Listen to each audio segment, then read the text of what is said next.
Let's jump in and get this started. Good morning, everybody. Thank you for joining us today for our Small Business Boot Camp. I'm Robert Theobald, Small Business Ombudsman and Vice President of Small Business Services. And we like to jump in and get started by thanking all our community partners. We have a ton of community partners that help us with the boot camps. We could not do it without their time, their effort, and their expertise. But before we continue on with our slides, I want to ask everybody that's here, please drop in the chat where you're tuning in from. We like to see the different parts of Arizona and even other states and countries that join us for our boot camp. So we like to see that in the chat. So again, please drop in the chat where you're from, so we can know a little bit more about our audience. All right, let's see what we got. Chandler, Mesa, Phoenix, Scottsdale, Parks, Green Valley, Tucson, Oro Valley, Yuma, Sierra Vista, South Phoenix, Tempe, Casa Grande. All right, we got a lot of areas of Arizona covered, so we thank you all for joining us. And again, if you haven't posted in the chat yet, please post in the chat where you're tuning in from. But besides our community partners, we do this webinar series, for those that are new, the Small Business Boot Camp, to help small businesses prepare, plan, and grow. It is a program that started as a response to the pandemic, but it has grown to a resource for small businesses to help get them going and be able to thrive and grow throughout the life of their business. And so we have the Tuesday morning webinars that we host. We also do some workshops as part of the program. And then another tool that we have is our content library. And so the content library is where we house all of our recorded webinars. And so since we've been doing this program for over 3 years, we have well over 250 recorded webinars and presentations and workshops that you can find in there. You can access it at no cost, anytime. We also try to include the slide decks as much as possible from our presenters, so you can follow this, you can print that out and follow along. Or if you just wanted something from that slide deck, you can go in and access that later today or tomorrow for today's session, but all the previous sessions are also in there. So it's an amazing resource that we have available as part of this program. Some other programs that we have at the Arizona Commerce Authority to support small business are the Career Readiness Credential, the Arizona Innovation Challenge, the Arizona MEP, Manufacturing Extension Partnership for all of our manufacturers, the Arizona Trade Expansion Program, AZ STEP, Arizona at Work, and then Small Business Services. If you have questions about any of these, feel free to reach out. I can get you more details, or you can find a lot more information on our website. The web page is listed there at the bottom, and we'll also post it in the chat. But we have a number of great programs to support small businesses. Another great tool for small businesses is our Small Business Checklist. The Small Business Checklist is an online interactive tool that helps entrepreneurs and small business owners understand the commonly requested licensing, registration, and compliance needs at the local, state, and federal level. And you can also find other business planning and development, procurement, and other related information to help support your business growth as you get started. So it's a great resource. We have also on this, the checklist is very in-depth. There's a ton of information, but sometimes you want an easier version. So on that page, you'll also find Sally, our state and local licensing information virtual assistant. And so you can chat with Sally and get a shorter snippet of the information. But if you want the deep dive, you can dive right into the checklist and get a ton of information.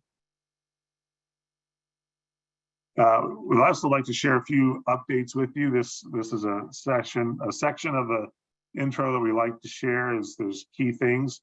So on July 12th, there's going to be an online webinar hosted by our partners at the Maricopa Small Business Development Center on exporting to the European Union. So if that's a target market of yours where you may want to export your goods or services, that could be a beneficial webinar. And then also, applications have just opened for the Empower by GoDaddy Main Street Accelerator Program, hosted by the Better Business Bureau. So we'll post the link in the chat as well for that program. It's a great program to help accelerate your business. So if you're interested, you can take a look at that link as well. So we want to make sure everybody's aware of these two programs. There's a lot more out there, but we wanted to just focus on and share these two today. And then some more upcoming sessions. So you can see next week, we will have a break for the 4th of July, being that it's on Tuesday. So we will not be working on next Tuesday. And then on July 11th, we're going to have the impact of customer connections on business revenue. And then July 18th, Chat GPT for small businesses. So we hope you can join us for those. And with that, we're going to jump into today's session. We're excited to have back with us again, Brian and Burt from Snell and Wilmer. Brian is the Partner and Emerging Business Group Chair, and he has an amazing presentation. He's been on before, but each time he updates it with new information and new stories. But we are excited to have Brian back with us today. So I'm going to stop sharing my screen and turn the time over to Brian. All right, thanks, Robert. All right, can you see that?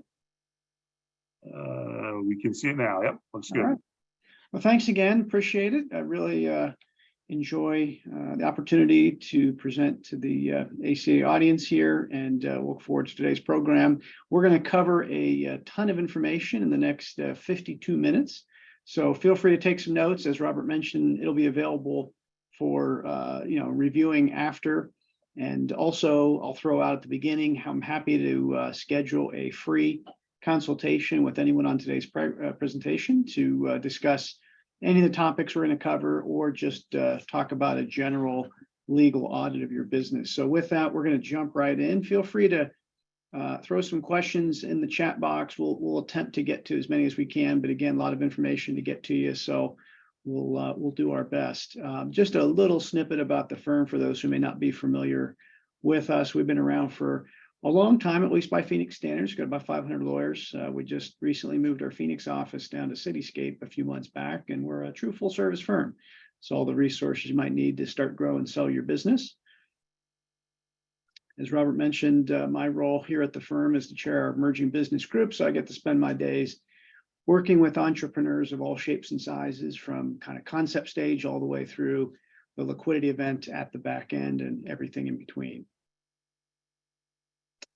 We're going to talk today about kind of 10 areas in which we see on a regular basis, daily, weekly, monthly, issues that crop up that damage and oftentimes take out companies prematurely. And so we're going to do our best to go through those. We're going to, time permitting, tell some horror stories, as I call them, to illustrate whatever point we're talking about. I found those are helpful as a takeaway, so you know kind of real world impacts of what the issue is.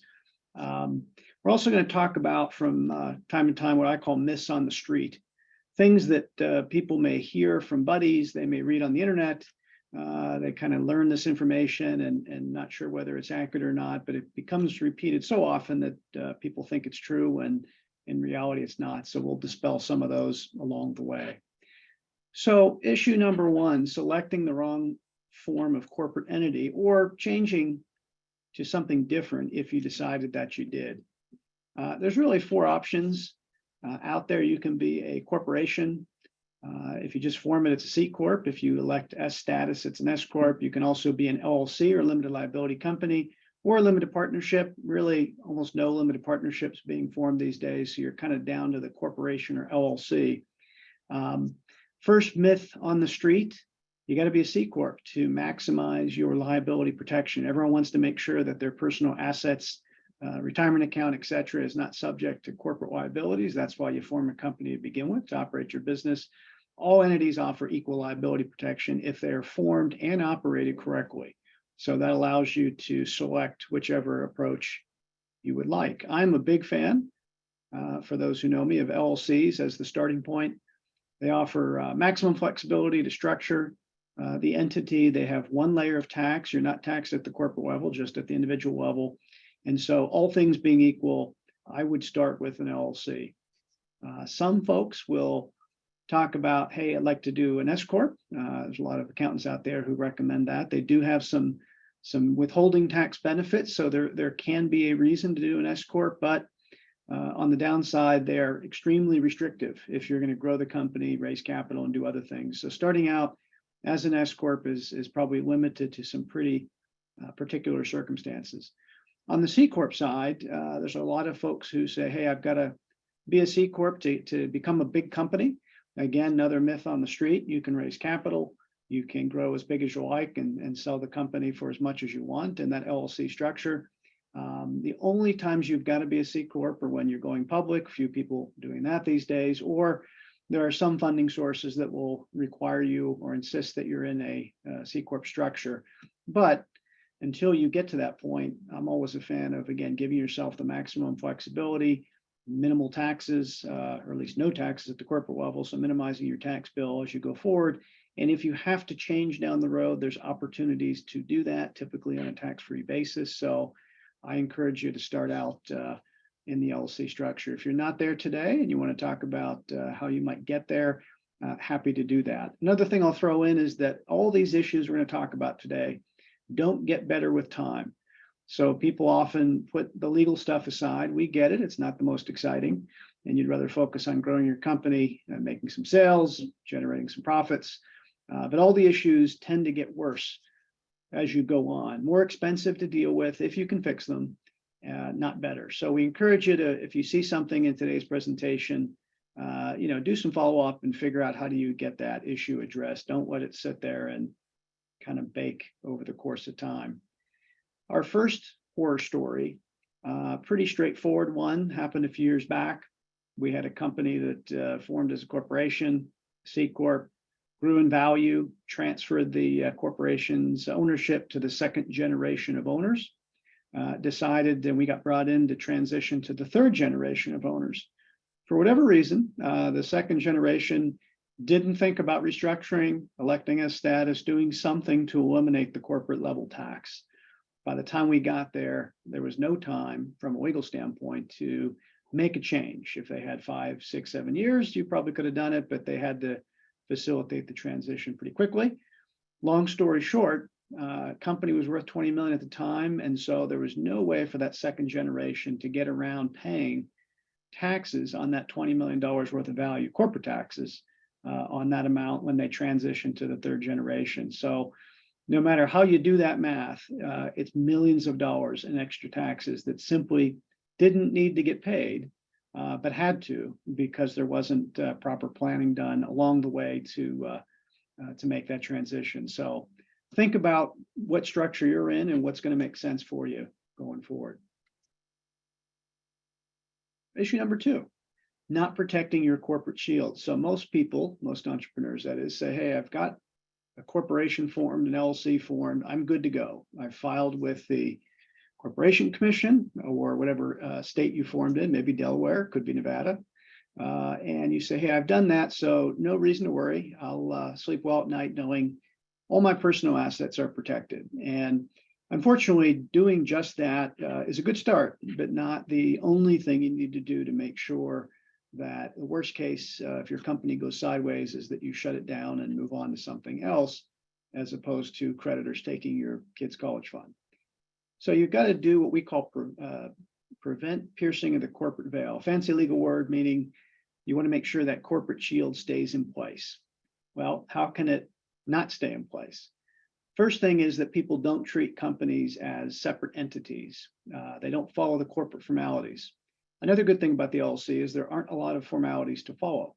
In a corporation, there are a whole host of the formalities which we see most entrepreneurs ignore along the way. Again, not doing so maliciously, just not something they focus on. And so they go years without doing a lot of the things that you would expect to see. The documentation is not put in place. If it's a corporation, you're talking about bylaws and stock certificates and meeting minutes or consents in lieu of meetings, et cetera. Again, on the LLC side, less to follow.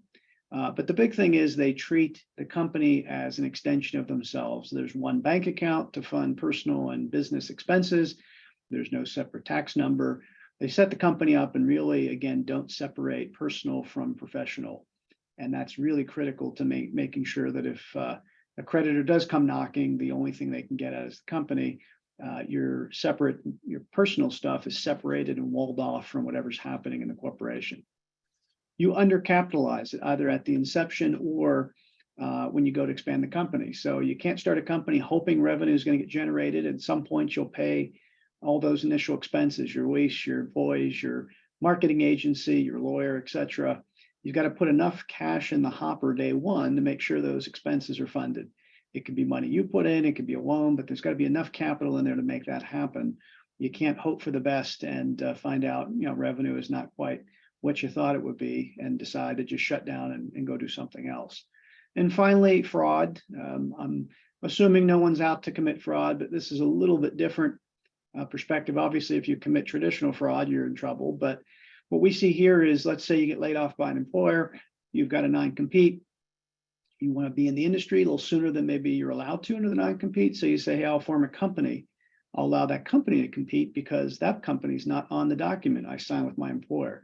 So from the employer's perspective, they don't want you to compete either directly or indirectly. So that can be a situation where they pierce through that shield.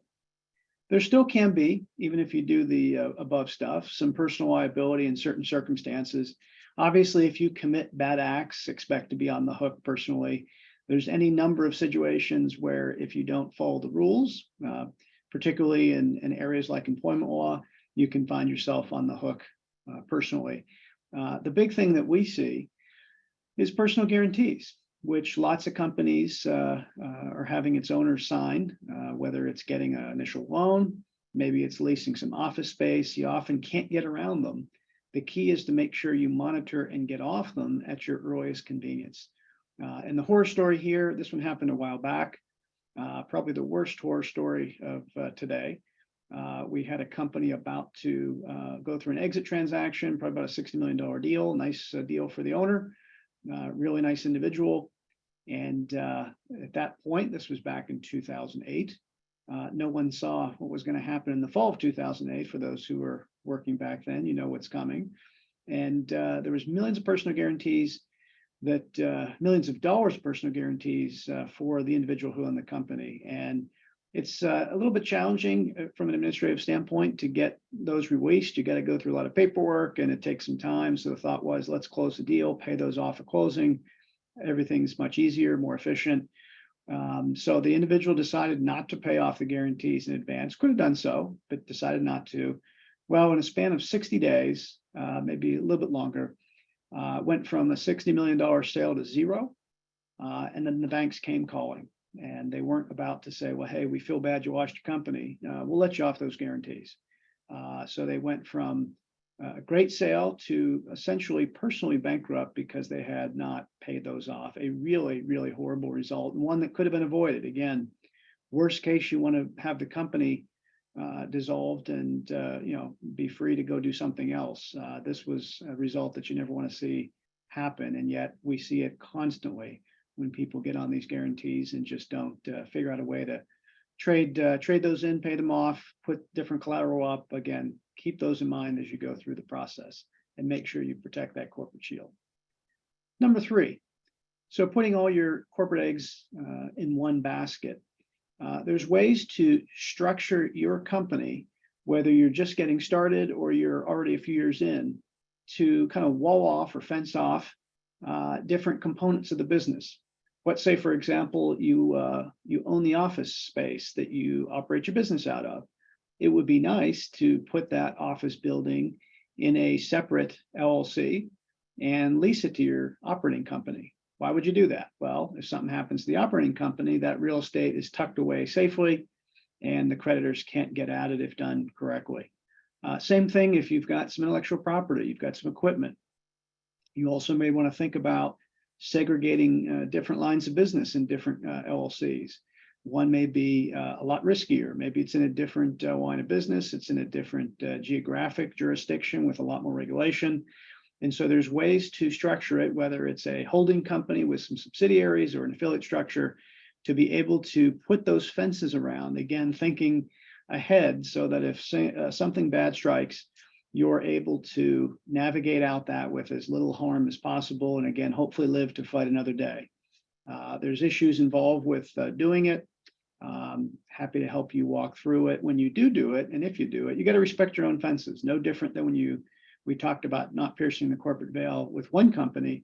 If you're operating, 2 or more companies, you've got to treat each of them individually, meaning you do have to have a lease. Could be a short form lease, but it has to be a lease. You actually have to pay yourself some rent.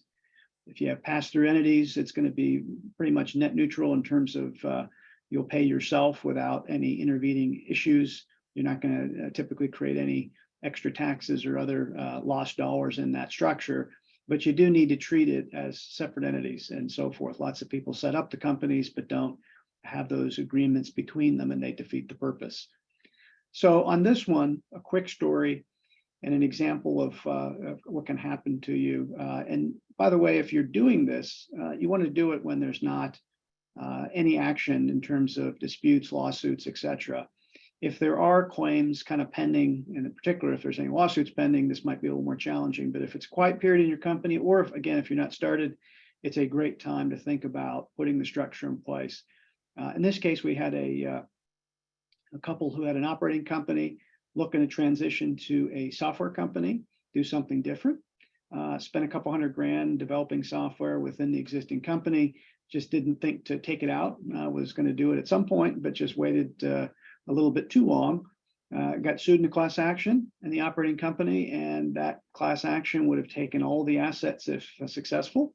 So all of a sudden, that software became a potential asset of those creditors. And so they had to leave it in the company, or in the alternative, and this is what they decided to do, buy the software from themselves so they could take it out of the company if they put cash back in.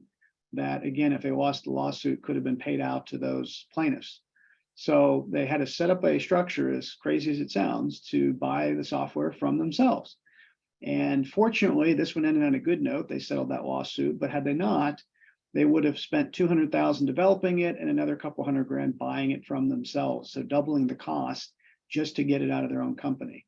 An opportunity there, and lesson learned, is just to make sure when you set up those entities, you again respect your own fences and think about doing things when things are quiet. That's the time to make some moves, because you never know when claims will arise. And in these uncertain times, certainly we've seen it in COVID, but you're still seeing a lot of it today. People are tending to get into a lot more disputes, at least in recent days and years, than we've seen for a while. So you want to make sure that you're fully protected when that would happen.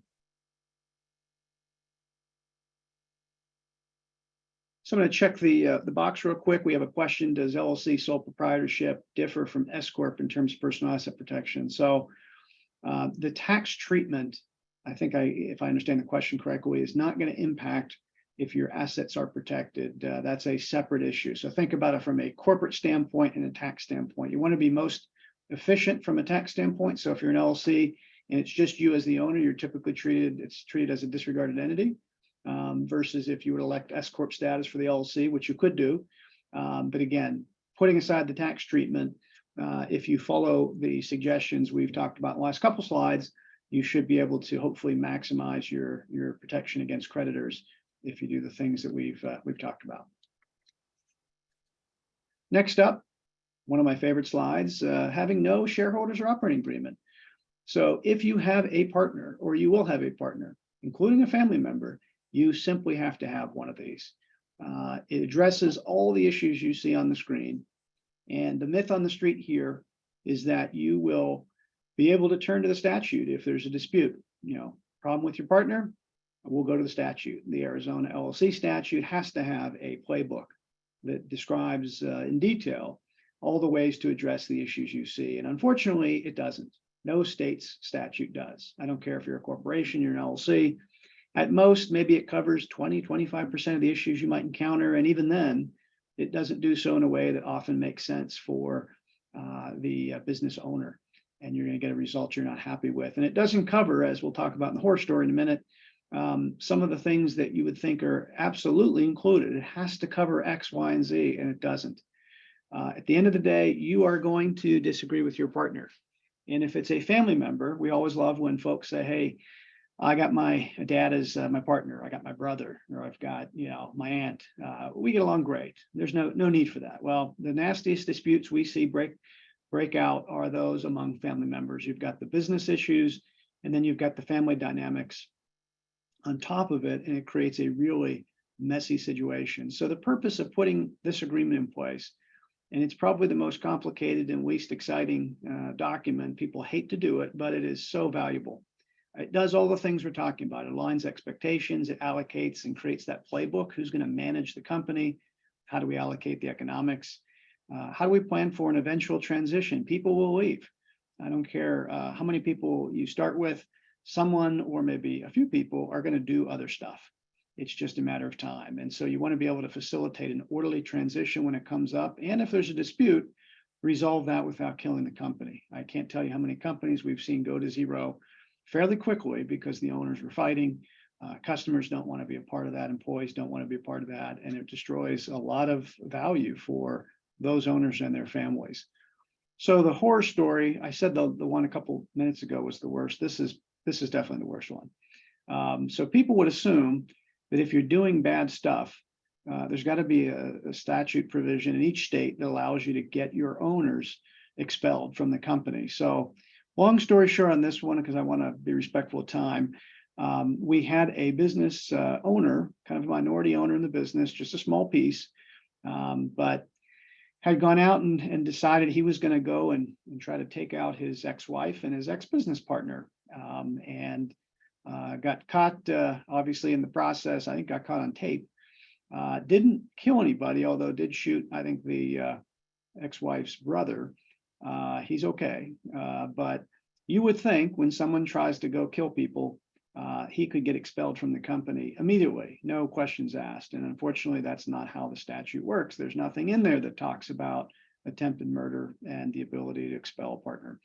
So we had to take all sorts of steps, and for time's sake, won't get into all the details. Suffice to say that if it doesn't cover that, you can expect that it doesn't cover any number of lesser circumstances that you might encounter in day-to-day disputes with your partners. So can't encourage you enough before getting started, or if you already started to do it today, get in place an agreement that will set the stage for future with your partners. Number 5, raising capital.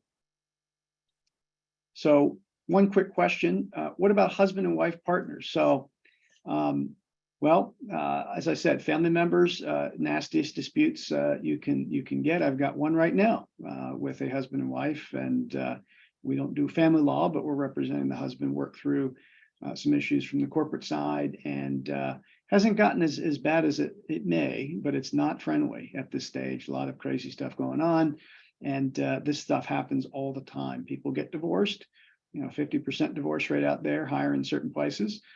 So you want to plan for the events that you hope never happen, not being one of them or someone dying, but you want to plan for them nonetheless. So raising capital illegally. Phoenix is a small, big town, I call it. Lots and lots of things going on here. The reason I moved here 19 years ago from the East Coast, and great place to be an entrepreneur. By that, I think that same kind of Wild West mentality that kind of spurs on the entrepreneurship that exists in Phoenix, which is great and which is driving our growth, tends to cause people to kind of Wild West the legal requirements, in particular, raising capital. This is continues to be kind of an epidemic issue in Phoenix, and that is not paying attention to or even knowing about the rules that are required to raise capital legally. And I've got a couple upcoming presentations on this topic, so we'll tell you about those at the end. If you're thinking about raising money, I encourage you to attend one of those free programs to learn more about it. Suffice to say that when you raise capital, you have to do it legally. If you don't, it's a felony, and you have to follow the federal and state rules that govern the process. And again, folks either don't know about them or see them, understand they're fairly complicated, and decide to just ignore them. And so we see lots and lots of people running around town raising capital legally. And if you pay attention to the Business Journal or the Republic, you will see fairly regularly stories about folks who get caught up in the mix, and some of which did, really bad things. Others just really didn't know what they were doing in terms of the process, and get swept up in that those regulatory issues. So you don't want to be in that place. Getting caught in the web there and getting investigated is a life-changing event, and it simply can be avoided. There's fairly efficient ways, cost-effective ways to do it legally. And again, it's an area like others, but this one in particular, there's probably more misinformation out there on the internet in particular, and just in discussions amongst entrepreneurs themselves about what you can do, not do, how you have to do it. I hear, I spend a lot of time helping companies raise capital, and I hear probably at least once a week, sometimes more, things that people tell me that they think you can do to get around the rules or to navigate through that simply aren't true. And if we had more time, we could probably go through a whole host of examples. Bottom line, it's something you want to make sure you do legally. You've always got to have a legal path, and which path? The good news is there's a lot more paths available as they put into place things like crowdfunding, what I call credit investor crowdfunding, the new 506c exemption. So a number of different ways to raise capital, a number of different options, and you have to figure out, based on some of the factors you see on the screen there, which one you fit into. You may have 2 or 3 options, you may have one option, but you want to make sure you identify the correct path that's going to lead to the most highest likelihood of success, and do it the right way. It's just not a place that you want to go sideways on. There's probably everything else in this program you can ignore, and you may cost yourself some money, you may lose your business. This is the one place where that and paying the IRS are kind of the 2 areas where you just don't want to cut corners in the entrepreneurial world.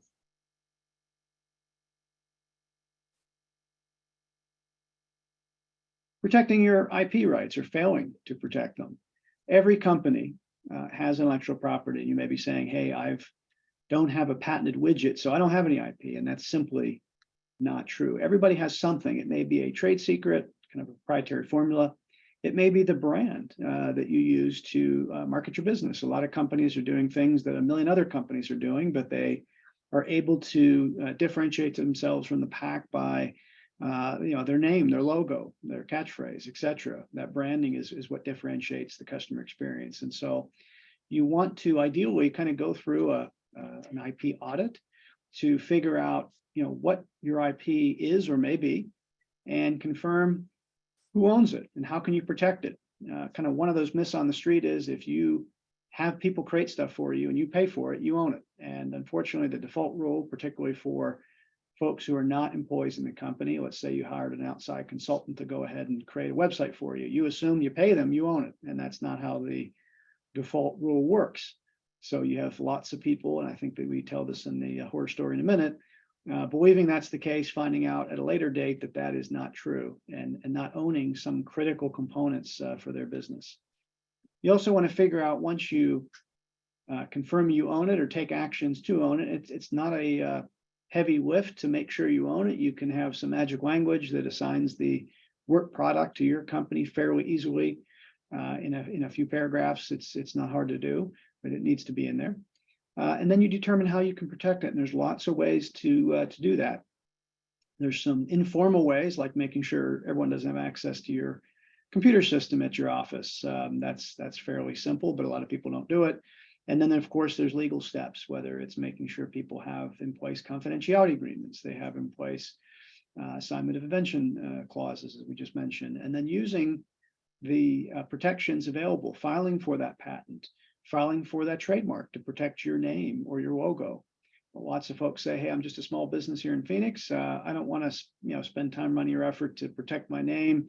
I'm just operating locally. Well, you may be, but a buyer may come along and want to take you national. And to the extent that you don't have the ability to use that name nationally because you didn't get the trademark, you may significantly devalue the business, at least in the eyes of the buyer, because you didn't take that step. So think about, I think the best way to think about it is plan to be successful, plan to be a big company. If it doesn't happen, okay.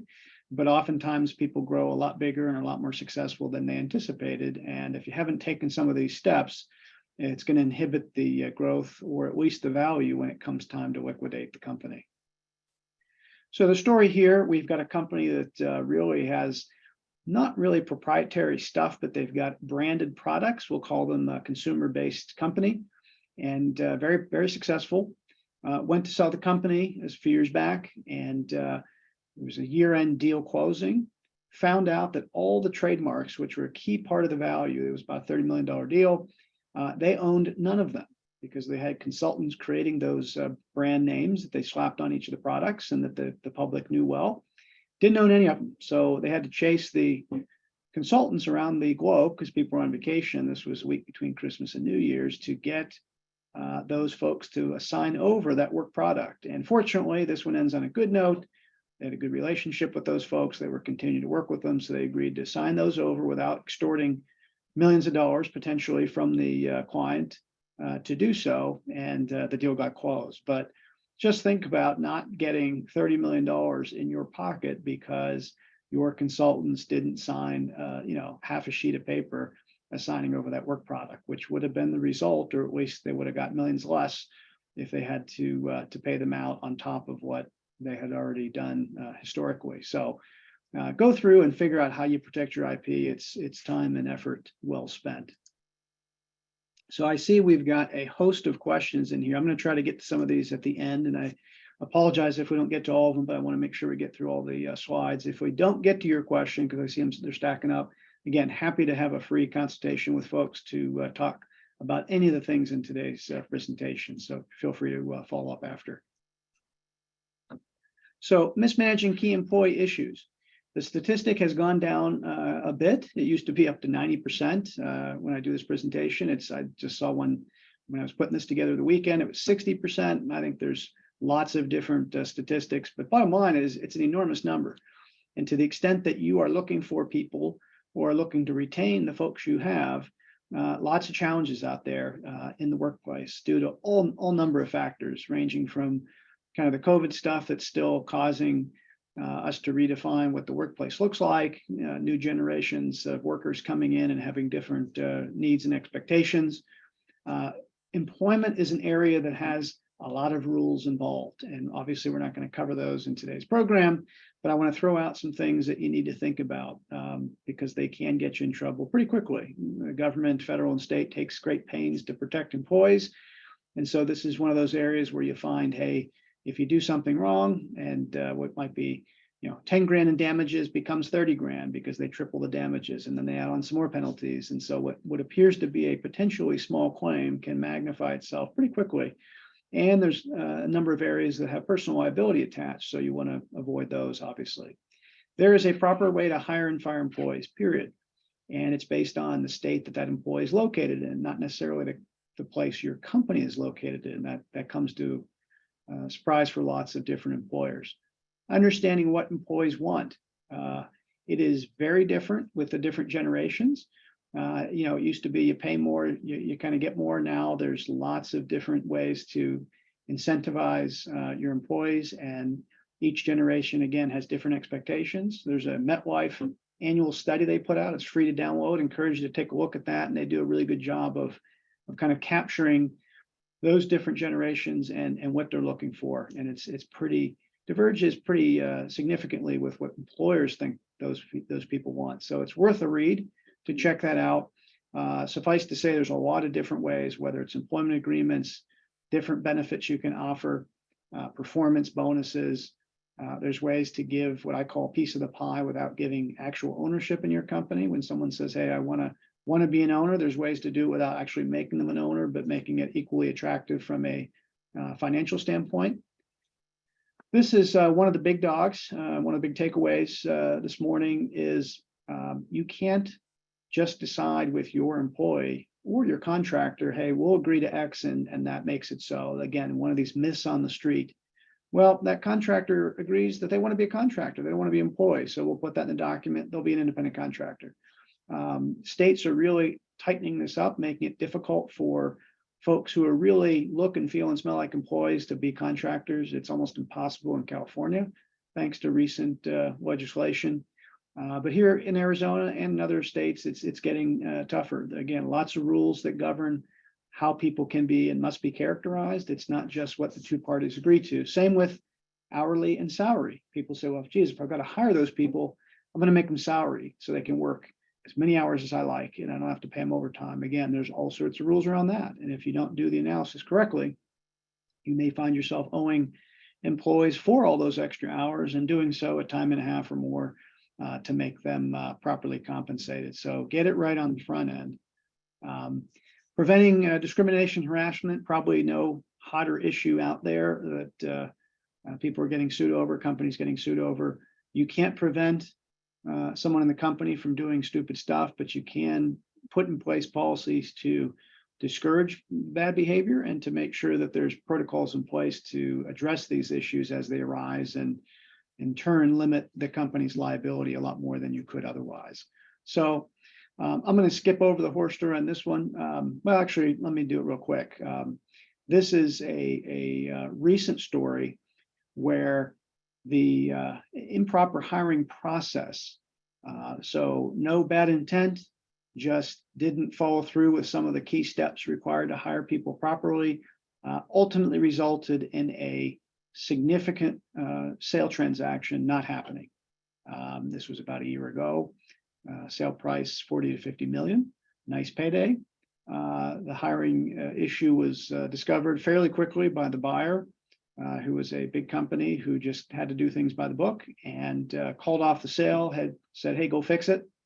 And things changed quite a bit in that industry over the past 12 months, and the deal ended up not happening, and is off the books for at least the time being. So just a small error cost quite a bit of money when that deal got called off, and that's not the place, obviously, you want to be. Number 8, failing to use commercial contracts, best practices. So everybody on the call who's got a business has to deal with contracts. I assume if we took a poll, most of you would say you don't enjoy doing that. Maybe there's a couple who say they like to read them, but most people don't. There is ways to be efficient. And people like to pay their attorneys as little as possible. We get that. And so one of the tips to do that is to create and use your own forms.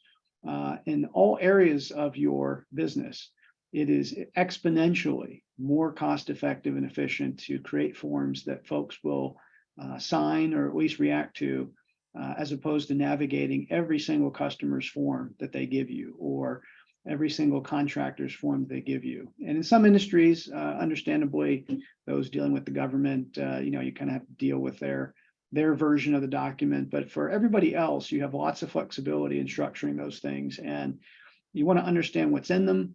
You want to understand and update those on a regular basis. If you do put in place your own versions, let's say of a customer agreement or an employee set of hiring documents, they change, not necessarily every day, but certainly on an annual basis. You want to get a checkup.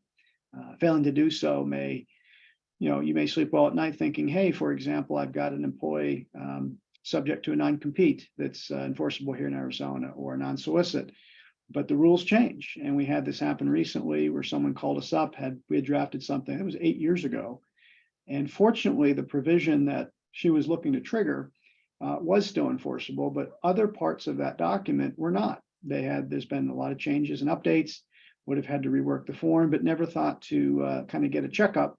And as a result, thought everything was protected, and it was not. Unfortunately, or fortunately, that didn't need to trigger that particular provision, but could have been a different story if that was the case. Figure out protocols for dealing with third contracts efficiently. And for time's sake, again, we're not going to get into all the issues and details, but everything in the document has a purpose, and there's lots of provisions that kind of catch up to people and do things that weren't intended. There can be a sentence in your document that makes the whole deal that you cut with a customer, with a contractor, et cetera, a very different risk exposure than you anticipated. And without knowing what's in it, hard to identify and mitigate those issues. So again, all the more reason why putting in place some forms that you know what's in it. It captures your risk profile. And again, if you have to react to some customer, vendor, contract, or comments or issues, you can do so efficiently and pretty quickly without having to navigate an entirely new document in each instance. One of the big things, and probably the biggest thing we see, is no damage limits. Again, myth on the street. Someone pays you 10 grand for your services and you totally screw it up. Worst you have to do is pay them back the 10 grand. And if there's no damage limits or caps on what they can get, those damages could be significantly more, what we call consequential damages. So not only did the 10 grand get lost because you didn't do what you said you were going to do, but there's other harms that occurred as a result of you not doing your job. A recent example we saw is a company that installs solar panels.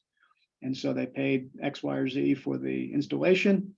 You can probably see where this is going. They had some holes in the roof that kind of didn't get done correctly. It rained. The rain soaked the inside of the house. Tens of thousands of dollars worth of damage. And of course, that company was on the hook for not just the amount that it took to do the install, but all the corresponding damage they caused to the house because there were no limits in the document. And so that is just a quick and easy example of what and why you want to make sure you're using contracts that capture the terms that you think make sense for your business. Asking for an unnecessary fight. So to the extent you've been in arbitration, litigation, mediation, I suspect you don't want to go there again. That is not a fun place to be.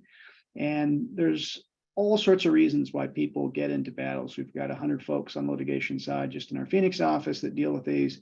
I tend to see disputes kind of crop up along the way as well.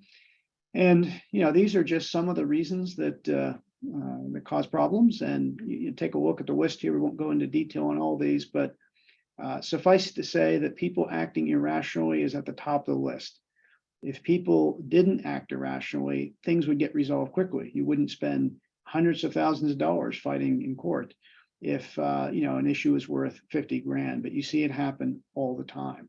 In fact, I just got an email yesterday from a client who continues to want to spend a lot of energy fighting a battle that probably better left to be settled and kind of walk away, but there's so much emotion in the deal, so much thought of, hey, I've been mistreated, and he was. But at some point, you got to look at the economics and say, hey, how do I extricate myself and go do more productive stuff? People tend to get really tied up in these issues. And there's all sorts of other things that you can address fairly easily. Failing to communicate. I know we spent lots of time apart in COVID.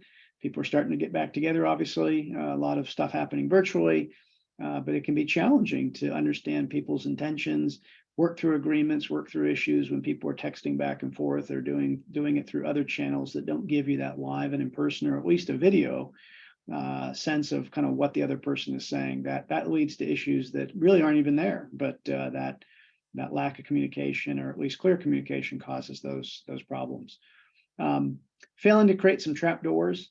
Whether it's called a business prenup or succession plans, a way to get out of a relationship that's not working, kind of making sure that's baked in. Thought being, well, we don't want to think about people doing bad stuff. We're buddies, or we're family members, or whatever, and we don't want to contemplate those worst case scenarios. Well, hopefully you do it and you put it in the drawer and never look at it. But if you do need to pull it out of the drawer, that contract will be something you appreciated doing back then, because it'll have those those trapdoors. And doing business with ethical people. One thing we saw during the COVID era is that people, obviously everyone was struggling, a lot of companies trying to just survive. And you saw pretty quickly the business partners that were willing to step up and do the right thing. And that might mean changing the deal, that taking some sacrifice on their plate, to make sure they work through it with their partner, whether it was a customer relationship, vendor relationship, employment relationship. And you saw folks who maybe didn't behave as ethically, and those relationships fell apart. And, maybe someone lost the huge contract, the business went under, what have you. And so always good to do some research and figure out who are you getting into bed with on the other side. There's a million ways to do your homework and try to get that information to see if your partner is someone that, again, you can trust, and that is going to, when times get tough, work with you to overcome those issues, as opposed to taking advantage of what might be in the contract at that time. And there's strategies that, again, kind of the reverse of this to follow. We won't go through all these, but think about ways to reduce your exposure. I'm a big fan of taking informed business risks. We've just kind of gone through 9 points, and we'll throw one more on the screen here momentarily. These are all things that you can control. As all of you know, who've been in business for any length of time, there's a million things you can't control. You can't control how the market when it goes up and down. You can't control when a competitor comes online. You can't control when the pandemic hits, but you can control all the things we've talked about today. And so, again, I'm a big fan of taking and mitigating the risks that you can address, and leaving the risks out there that you can't control. And if you do that, a lot greater chance that you're going to navigate through and be more successful than someone who kind of leaves everything to chance, hoping that none of these things we've talked about pops up, when inevitably one or more of those things will do that. One quick takeaway from this particular slide here, and that is encourage you to get a reality check. We see lots of people waste lots of litigation dollars fighting, when in reality there's not a dispute in hand, or there's what they think they have in terms of the strength of the case isn't really there. But again, get really emotionally involved in the process and kind of churn through lots of dollars, not just in legal fees, but in time lost from their business, mental stress, etc. When in reality, again, there might not be something to really fight about, or if there is something to fight about, their case is pretty weak. And so they can't go in guns blazing with the hopes that they're going to kind of take out the opposition when the gun isn't even loaded from the get-go. So I think getting an outside reality check, that's something we do all the time, and say, hey, we've got no dog in this fight. Let us give you a sense of kind of what you're looking at, what the options are, costs associated, and doing that, I think, will help you, again, be more efficient in how you process those issues if and when they do arise. Final issue, or final point here, is not planning for an eventual liquidity event. So we see people, and probably the saddest of all, when people spend years or decades building a business with no clear exit in mind. We've seen a lot of folks who say, hey, I'm going to pass to the next generation, which is great. How do you pay yourself and get your retirement dollars in hand when you're giving it to the kids, who typically aren't going to be able to pay for the business or even borrow enough money to pay you for the business? How do you do that? There's ways to make it happen. It's pretty challenging.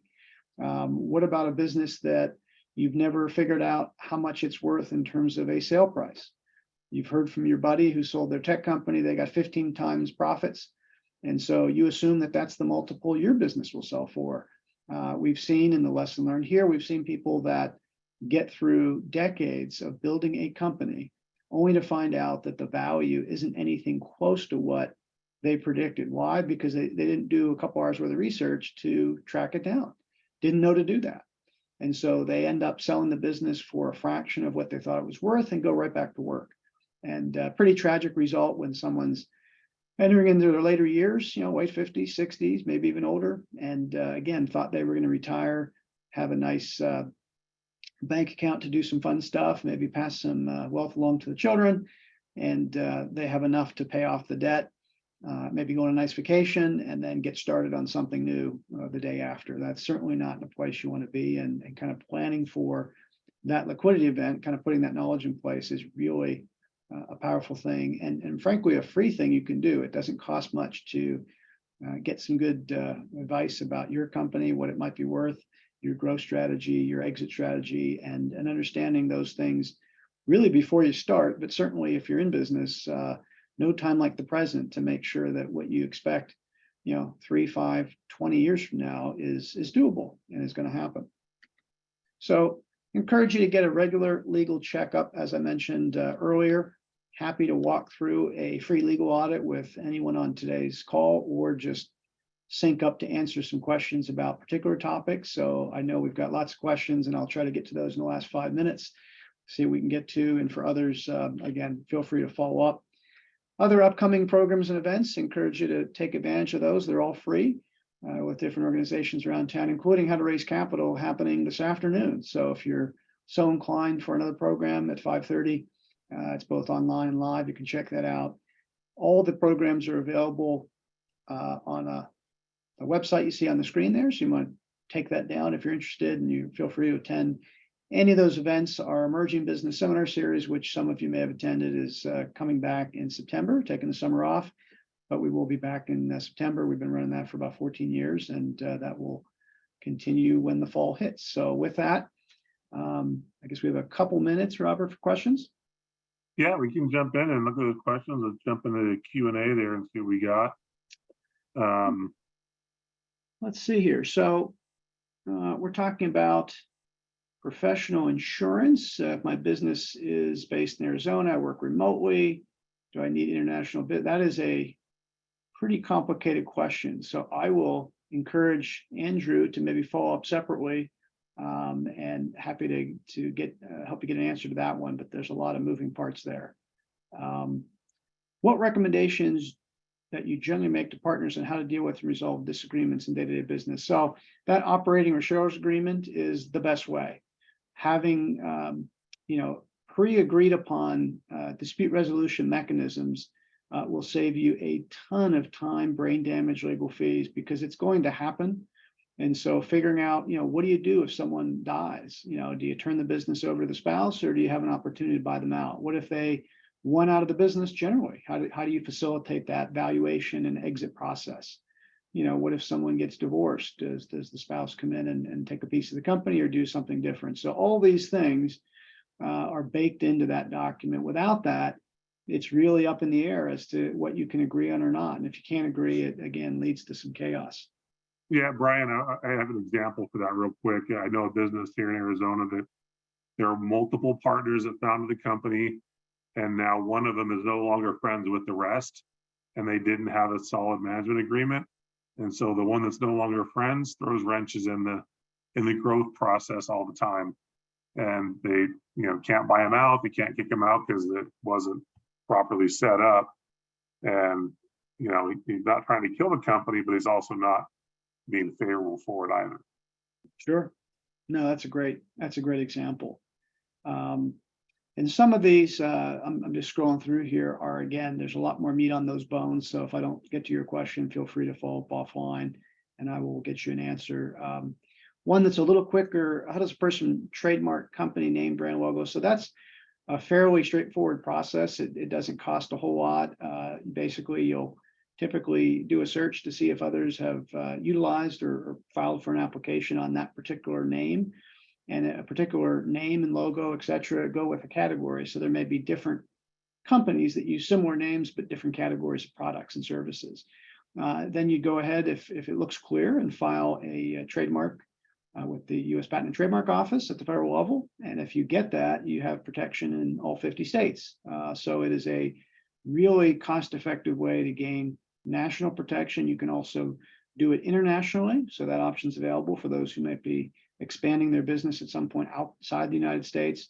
And again, it's one of those things that everyone should take advantage of, particularly those folks who don't have a lot of internal intellectual property. It's really the brand that's going to differentiate themselves from their competitors.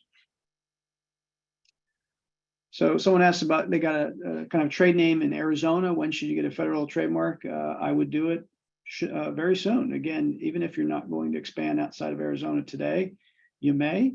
And if you're not, again, that buyer may want to expand you well beyond the state. And at that point, to the extent you've protected the ability to use that name nationally, that's going to enhance the value of your business to that buyer quite a bit. So it's an investment you make today that can really add quite a bit of return on that investment in the future.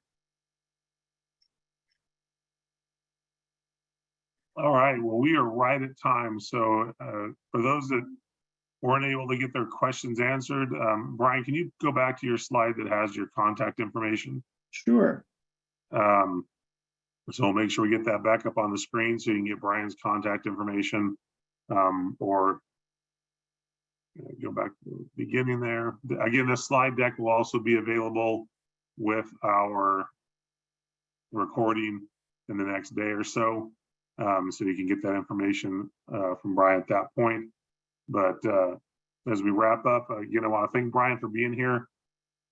Each time he does his presentation, there's new things that he has to share that he's learned over the last year or so. And about businesses here, and it's a great presentation. So thank you for coming on and joining us again and sharing your wisdom with everybody. Thanks for having me. Really appreciate it. And thanks for all who attended. Again, apology we couldn't get to all your questions, but happy to chat with you offline. So please do reach out, emails below, and look forward to talking with you. Excellent. Thank you, Brian. Thank you all that attended. And we hope you guys have a great week and a great 4th of July holiday. And we will see you back here on July 11th. Thanks. Have a great day. Take care. Bye.